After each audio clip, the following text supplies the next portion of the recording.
Assalamualaikum warahmatullahi wabarakatuh. Selamat sejahtera. Bertemu lagi saya Zaza. Kali ini Hari Raya Aidiladha yang jatuh kebetulan sama dengan birthday Zaza iaitu 7 Jun. Okey, selain menyambut hari lahir iaitu hari jadi, Zaza juga turut menyambut anniversary iaitu 31 Mei.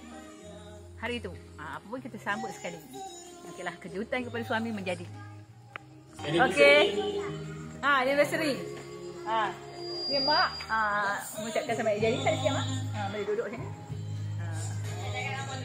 Okey. Selain itu kita orang sambut anniversary juga tu. Tu kejutan pada suami.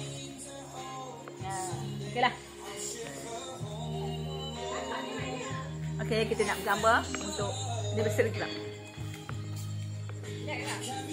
Kamu pegang nak kek tu. Okey.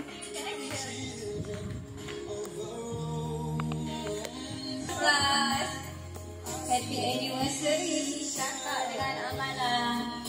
Okey, terima kasih. Hari Raya. Amin. Amin ya rabbal alamin. Okey, selain tu kita ada sambut birthday Safia.